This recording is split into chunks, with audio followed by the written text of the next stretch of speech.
Today we're going to play a game of Would You Rather. We're going to compare a majorly expensive modern key to key issues from the Silver and Bronze Age that are about the same value. And I made some interesting discoveries.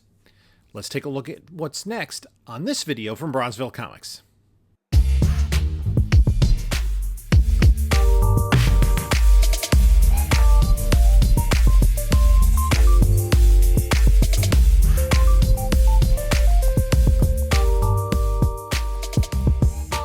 Hey there, panelologists. This is Jim from Bronzeville Comics coming to you with another video.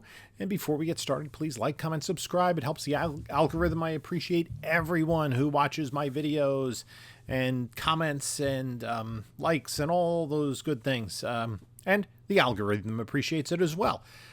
Also,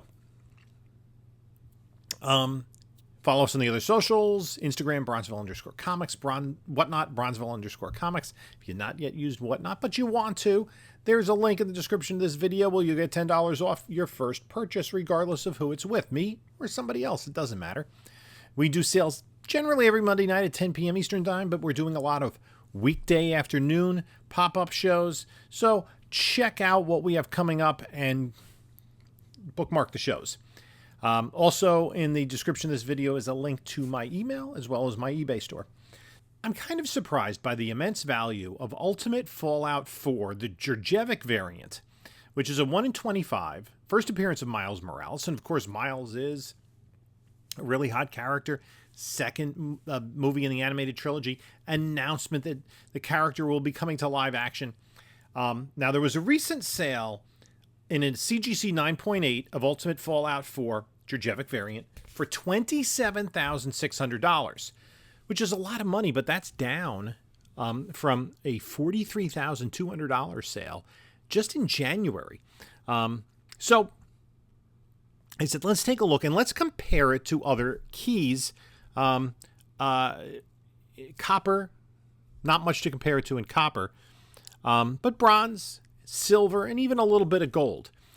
And look at what you could get for about $27,000 for each of those key books and what grade you would get and how many books on the CGC census. And I just, to make it simple, I went with universal blue labels. Didn't worry about signature series or restored, etc. Just blue labels. So Ultimate Fallout 4 has the Djurdjevic variant, has 180 9.8s on the CGC census.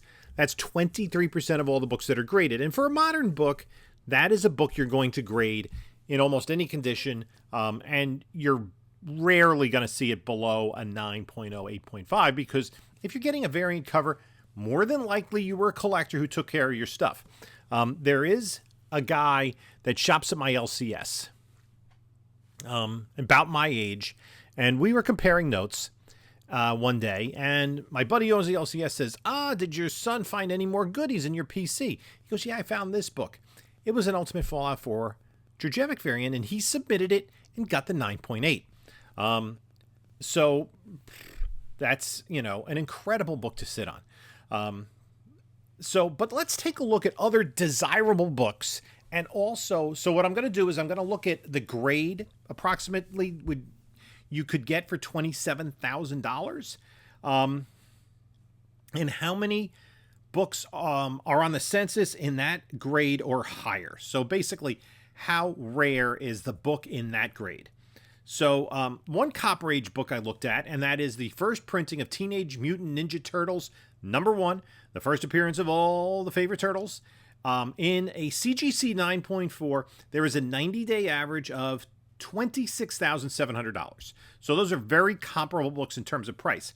Now, the interesting thing, and keep in mind that the Djurdjevic variant has 180 9.8s on the census. TMNT #1 in 9.4 or better has 194 books on the census. So very comparable in terms of supply. And if you just use some simple economics, supply and demand, the demand, it seems, would be about even for high-grade Turtles book. Bronze Age. We're kind of working our way back chronologically. Giant Size X-Men #1, the first appearance of Storm, Colossus, Nightcrawler, and Thunderbird, and the first team appearance of the new X-Men. That in a 9.8 has a fair market value of about $30,000, and the last sale was for $33,600 in January. So it is a comparable book. And if you sold a Djurdjevic variant, if you had a 9.8 and sold it in January and bought that X-Men, you'd have $10,000 left over.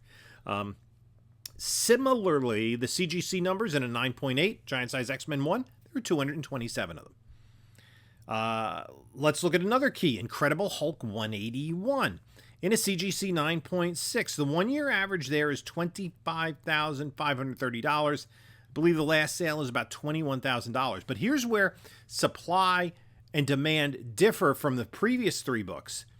Whereas, again, Ultimate Fallout 4, 180, in a 9.6 or better, there are 499 copies, Universal Blue Label, of Hulk on the Census. And that is a little bit of a tougher book for its era to get in a Blue Label just because of the Marvel value stamp. So about 2.5 times as many books available in the supply of 9.6 or better, but the demand for the book is about the same. One other Bronze Age book, Amazing Spider-Man 129, first appearance of the Punisher, in a 9.8. The last sale was $27,100. So only a $500 difference there. And the census count for 9.8 is 172. So only an 8-book difference in the census count. Again, very interesting how the supply and demand is very close. But here's where a book where it starts to differ. We're going to go into the Silver Age. Fantastic 452, the first appearance of Black Panther, in a 9.6 has a fair market value of about $32,000. I went with the 9.6 because if you go down to a 9.4, you drop off well under $20,000. In a 9.6 or better, there are only 21 copies on the census. So the supply is much less, and it would seem as though the demand for that book in that high a grade is less. Let's dig a little earlier into the Silver Age. Daredevil #1. A 9.0 has a fair market value of $27,000. Same ballpark. There are 216 copies on the census 9.0 or better. Same ballpark. 180 for Ultimate Fallout 4 Djurdjevic, 216 for Daredevil 1. This one I was a little bit surprised at. And again, there's a difference in price. I had to go with the closest one. And I usually aired on the higher value one just because of the fact that that $27,600 sale is lower than it's been recently. That's Avengers 4, the first Silver Age appearance of Captain America. A 9.4 has a fair market value of $31,000. And there are only 65 copies on the census in a 9.4 or better. Let's go in the other direction in terms of supply. X-Men #1. In a 7.0 has a fair market value of $29,000 and the most recent sale of $25,850. But there are more than twice as many copies on the census, 426. That's a little more comparable to the value of the Hulk in a 9.8, the first Wolverine. And the thing to remember about that book is, if I remember correctly, there was a warehouse find of Hulk 181s. So there are more high-grade copies out there than other key books, not books priced that high, but other key books from that era. And that kind of offsets the Marvel value stamp thing. Avengers #1, 8.0 has a fair market value of $28,000, and there are 150 on the census, so only 30 fewer than the Djurdjevic variant. Amazing Spider-Man #1, CGC 6.5 has a fair market value of $38,000. Again, I went high, but there are 419 copies on the census in a 6.5 or better, so there is a lot more of a supply, and that would, simple economics, make us think there is more of a demand for Amazing Spider-Man 1. Here's one that is right on the nose in terms of demand. Journey into Mystery 83, the first appearance of Thor, in a CGC 7.0 has a fair market value of $27,000. And on the census Blue Label, there are 180 books in a 7.0 or better. The same number that the Djurdjevic variant has in a 9.8. So there, supply and demand are almost exactly the same. Now, considering the age of the book, this is a little bit surprising. It's Tales of Suspense number 39, the first appearance of Iron Man. CGC 7.0, just like the Thor book, has a fair market value of $25,000, a little bit less, but there's a much greater supply. There are 303 on the census in a 7.0 or better. And it kind of makes me wonder about the availability of those books. I would have to think that Tales of Suspense 39 and Journey into Mystery 83, books just kind of in the middle of anthology runs. It's not like Journey into Mystery 82 or Tales of Suspense 38 is anything particularly special. It's kind of, boom, here's a brand new character. So I wonder how many, were there that many more Iron Man books in people's hands back in the day compared to the Thor books? I'm not sure. And it doesn't seem like anyone would collect one over the other necessarily. It seems as though those characters kind of followed parallel trajectories, maybe because Iron Man was more the cornerstone of the MCU in the last 15 years. More people sought out high-grade raw copies and submitted them. Fantastic Four number 5, the first appearance of Dr. Doom, the main antagonist of the Fantastic Four. CGC 8.0 has a fair market value of $23,000. There was a $33,500 sale in December. Now, in an 8.0 or better, there are 100 copies on the census, just more than half the number of the Djurdjevic variant, so there is much less of a supply. Will the demand increase if we see Dr. Doom in the MCU? I'm not sure. I'm not sure that necessarily people who are influenced by the MCU are going to jump on these high-value books, but what do I know? Now, here is a really interesting one, really fascinating, as a matter of fact, in terms of supply. And I think that's no surprise that the demand for this book is enormous. Amazing Fantasy 15, the first appearance of Spider-Man. The most sought-out book in the Silver Age. A CGC 2.5 has a fair market value of $25,000 with the most recent sale of $24,500. So if you had sold a Djurdjevic and bought the AF-15, you'd have $3,100 left over. But on the CGC census, in a blue label 2.5 or better, there are 1,711 copies of Amazing Fantasy 15. It just goes to show how the demand for that book drives the price way down into the grade points. You see the other Silver Age keys are like in the 7 range. But here you're going down to 2.5 range because everyone wants a copy of that book. And it seems as though a lot of people who have $20,000 or more to spend on a comic book are spending on an AF-15. Up next was a little curio, and I included it because of its high value, but it is, I think, valued highly due to its scarcity.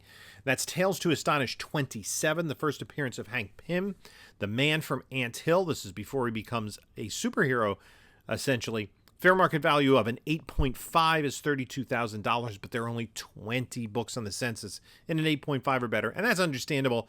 Ant-Man is not as in demand a character as those other core Marvel characters. Speaking of which, let's go to another core character, Hulk number 1. A CGC 4.0 has a fair market value of $29,000, and the most recent sale was $26,400, only $1,200 less than the Djurdjevic variant. 4.0 or better, there are 621 on the census. So it is a book that's a little bit higher in value. Okay. Fantastic Four number 1, the book that ushered in the Silver Age for Marvel.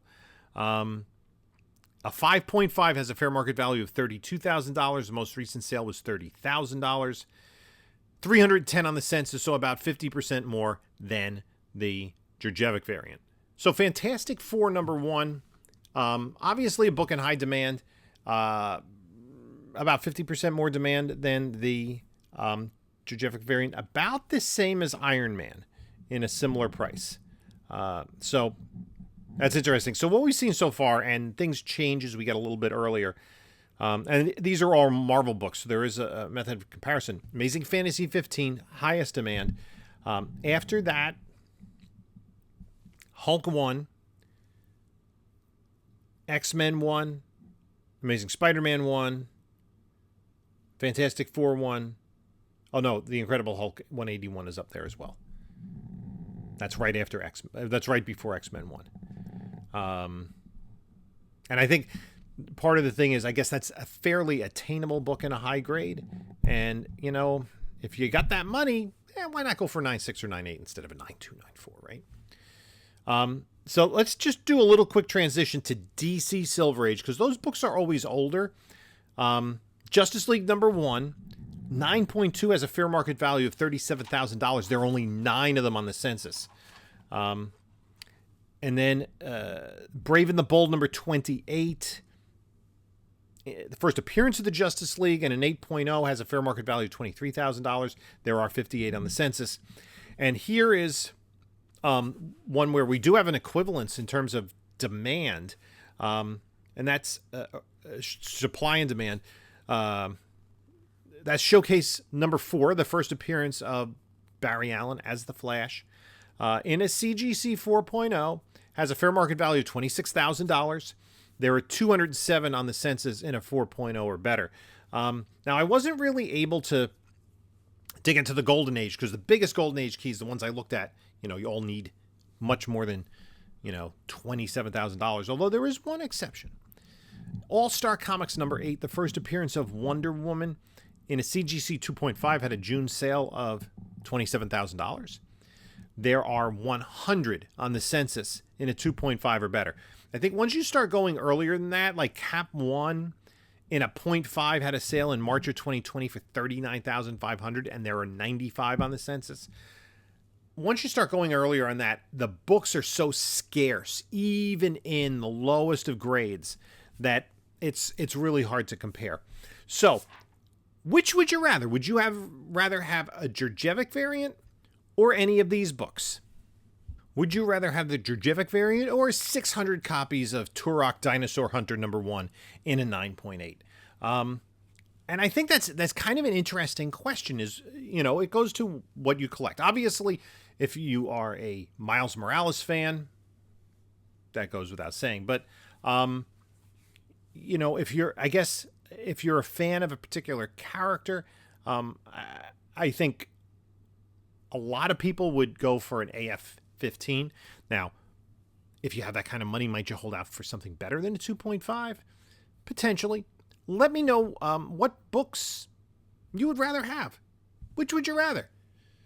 And there are a lot of books on here. Now, this is all theoretical, because raise your hand if you have $27,000 to spend right now on a comic book. Not me. That's an incredible amount of money to spend on a comic. And, you know, the other part of the question for me is, how will that book hold its value long run over some of the blue chip Silver Age keys? I think there's also the question of how many of the Djurdjevic variant have come to CGC. As I said, most of the books, I'd have to imagine most of the books that fell into the hands of collectors. They just weren't like, you know, some kid picked it up as a reader copy, because it was a ratio variant. You had to spend more money on it to start with. But let me know. So leave those in the comments below. And in the meantime, you can take a look at a couple of my other videos here. And this is Jim saying until next time, enjoy your comics.